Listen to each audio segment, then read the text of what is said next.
بسم اللہ الرحمن الرحیم۔ السلام علیکم ناظرین، خان ہے یا طوفان ہے، ملک کے چوٹی کے کالم نگار کھینچ کھانچ کر معافی کی طرف لاتے ہیں لیکن رکنے کا نام نہیں لیتا۔ ستم یہ ہے کہ پہلے کہتا تھا معافی نہیں مانگوں گا، کس بات کی معافی مانگوں، اب تو حد ہی ہو گئی، کہہ رہا ہے معافی مجھ سے مانگی جائے، نہ جھک رہا ہے، نہ بک رہا ہے، نہ ٹوٹ رہا ہے۔ ناظرین، خان ہے یا طوفان ہے، نہ کالم نگاروں کی سنتا ہے، نہ اداروں کی سنتا ہے، نہ مصلحت پسندوں کی سنتا ہے، آخر بنا کس مٹی کا ہے؟ ابھی تو ایک دن ہی گزرا تھا کہ ایک باریش متقی پرہیزگار کالم نگار نے انہیں ڈانٹ بھری تجویز دی تھی کہ ان کے بارے میں بات کرنے سے باز رہیں اور اپنے بھگوڑوں کو بھی باز رکھیں، لیکن کیا ہوا؟ موصوف نے بات ہی ان کے ذکر سے شروع کی اور انہی کے ذکر پر ختم کر دی، یہاں تک کہ ایک وزیر کے ہائیبرڈ سسٹم کے بیان سے بھی آگے نکل گئے اور تاثر یہ دیا کہ یہاں ڈکٹیٹرشپ قائم ہے، ساتھ ہی ساتھ اپنے ایک امیر کبیر سابق وزیر کو اسٹیبلشمنٹ کا ترجمان کہہ ڈالا۔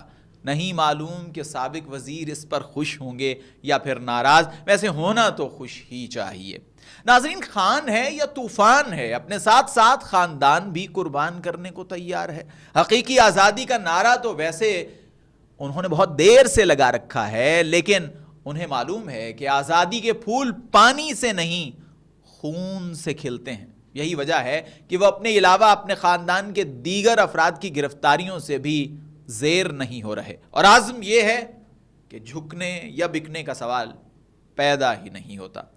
ناظرین، ایک زمانہ تھا کہ ووٹ کو عزت دو کی تحریک کے دوران کچھ لوگ کہا کرتے تھے کہ نواز شریف تو سقراط ہو گیا، منصور حلاج ہو گیا، مارٹن لوتھر کنگ ہو گیا۔ نہ جانے کہاں ہیں وہ لوگ۔ نواز شریف کو میں ذاتی طور پر ووٹ کو عزت دو اور اسٹیبلشمنٹ کے خلاف جد و جہد کا کریڈٹ دیتا ہوں، لیکن منصور حلاج، مارٹن لوتھر اور سقراط ہی کہہ دینا، خیر اب یہ القابات دینے والے خاموش ہیں، حالانکہ جد و جہد تو جاری ہے۔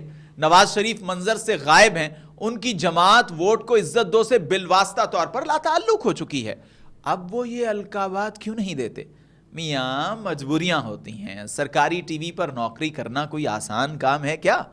میرے ایک شاعر دوست ہیں، وہ نواز شریف کی جد و جہد کے دنوں میں ان کے بڑے حامی تھے۔ ان سے جب کہا گیا کہ ان پر تو فلاں فلاں کیسز ہیں تو جواب ملا، بھائی جو بھی سول بالادستی کی بات کرے گا نا ہم اس کے ساتھ ہوں گے۔ اب آپ ہی بتائیے ناظرین کہ سول بالادستی کی بات کون کر رہا ہے؟ نواز شریف کر رہا ہے، آصف زرداری کر رہا ہے، بلاول بھٹو زرداری کر رہا ہے، مریم نواز کر رہی ہیں، یا پھر مولانا فضل الرحمان کر رہے ہیں، یا پھر کوئی اور کر رہا ہے؟ او مائی گاڈ، میں شہباز شریف صاحب کو تو بھول ہی گیا تھا۔ چلے امریکہ چلتے ہیں اور پوچھتے ہیں امریکی صدر ڈونلڈ ٹرمپ سے کہ کیا پاکستان میں سول بالادستی ہے یا پھر نہیں ہے؟ ارے جانے کی کیا ضرورت ہے، ان کی کچھ میڈیا ٹاکس دیکھیے، دودھ کا دودھ اور پانی کا پانی ہو جائے گا۔ اگر تو وہ ہمارے وزیر اعظم کا کہیں ذکر کرتے دکھائی دیں، انہیں جنگ بندی کا کریڈٹ دیتے دکھائی دیں، ان کی تعریف کرتے دکھائی دیں، ان کو داد دیتے دکھائی دیں، تو مان لیجئے کہ سول بالادستی کا نظام پاکستان میں رائج ہے، اور اگر اس سارے ایپیسوڈ میں کہیں ان کا نام تک نہ آئے تو یہ ماننے میں حرج نہیں ہے کہ وہ منزل ابھی نہیں آئی۔ کچھ دن پہلے میرے ایک دوست نے کہا، یار ٹرمپ ریاست ہائے متحدہ امریکہ کا صدر ہے، اسے اب تیسری دنیا کے ملکوں کے وزرائے اعظم کے نام تو یاد نہیں ہوں گے نا؟ بھائی نام نہ لے، وزیر اعظم ہی کہہ دے۔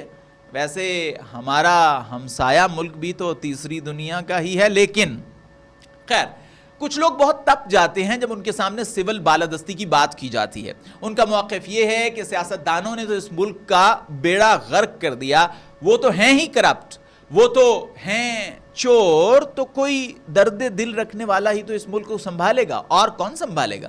ویسے ایک انٹرویو میں ایک ڈکٹیٹر نے کہا تھا کہ جب یہ سیاستدان گڑبڑ کرتے ہیں تو لوگ ہمارے پاس آتے ہیں۔ اینکر ہنس پڑا اور کہا، آپ کے پاس کون لوگ آتے ہیں؟ تو جواب تھا، آتے ہیں کچھ لوگ۔ ویسے جن لوگوں کو سول بالادستی سے الرجی ہے ان کو چاہیے کہ اپنی تمام شکایتیں ایک کاغذ پر لکھیں، لفافے میں ڈالیں اور پتہ لکھیں، مزار قائد، کراچی، پاکستان۔ تو جناب سول بالادستی کی جد و جہد تو ایک ہی شخص کر رہا ہے، وہی جس کا نام لیتے ٹی وی اینکرز کی زبانیں جل جاتی ہیں، باقی سب تو مل کر ایک ہی گانا گا رہے ہیں، میرا یار پنڈیدہ دلدار پنڈیدہ. اگلی ویڈیو میں آپ سے پھر ملاقات ہوگی، تب تک کے لیے خدا حافظ.